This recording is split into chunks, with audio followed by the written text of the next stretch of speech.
Hello, this is my first video.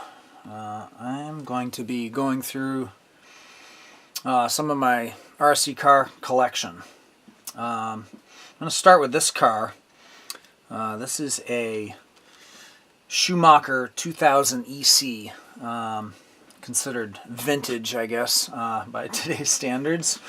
Got my cup of coffee here. Latte, to be exact. Yeah, image of that. Yeah. So yeah, this car needed some restoration when I got it, and it's just about finished. Here's the body that I just got.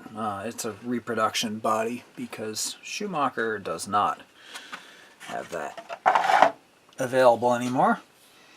But one sort of interesting thing I did with this car, and I haven't had it out on the track as of yet, but I decided to go for a very light car. In fact, I realized after I did this that the car is probably too light as far as meeting the minimum requirements in a sanctioned race, but considering this probably won't run in any sanctioned races, it doesn't really matter. I just really wanted to try out getting a light vehicle. So what I did is I got this new battery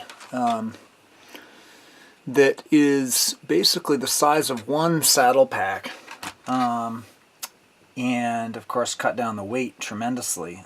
It is a 2600 milliamp battery, so it's got plenty of power to shoot through a shorter race, and makes the car really light, and it enabled me to mount the speed control over here on this side, sort of balance the weight some.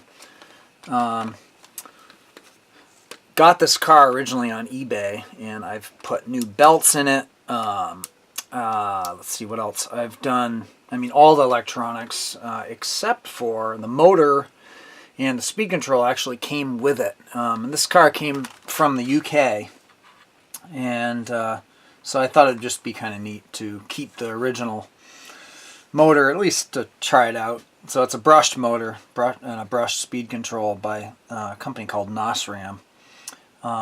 Added this little doohickey straight from China to tell me when the lithium battery gets down below certain thresholds so I don't hurt the battery.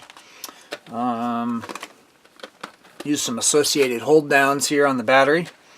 And they happen to fit exactly. Found that out from some other helpful users of YouTube. So Savox servo, and still got the old original tires, which are pretty cracked, and I have brand new ones for it.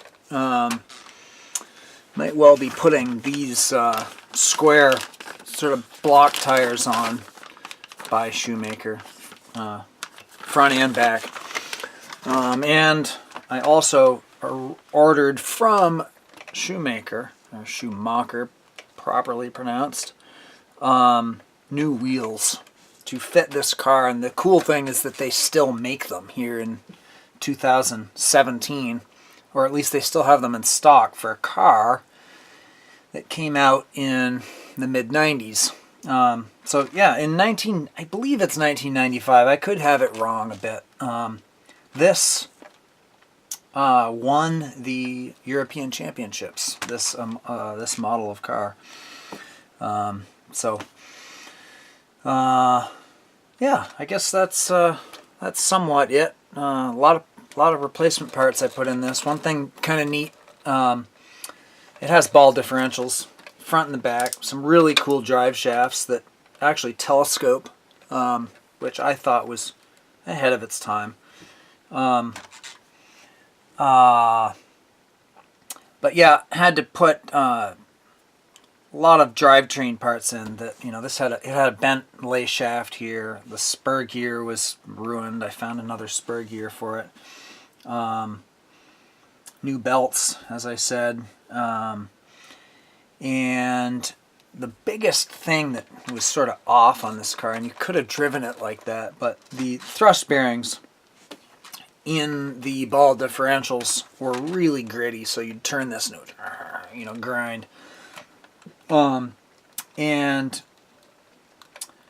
I basically found out that all the way to contemporary cars, Schumacher is using the same thrust bearing assembly as far as size goes, and so I was able to buy their Pro setup, which has made these differentials amazingly smooth. I mean, I'm so impressed. Another kind of cool thing to throw in there is Schumacher really invented the ball differential, and I found that really cool. So yeah, for now, there we have it. That's the first car I'm going to be showing, and I'll be making some more videos of various different vehicles that I have, and I've got a bunch through the years. So, all right, talk to you next time.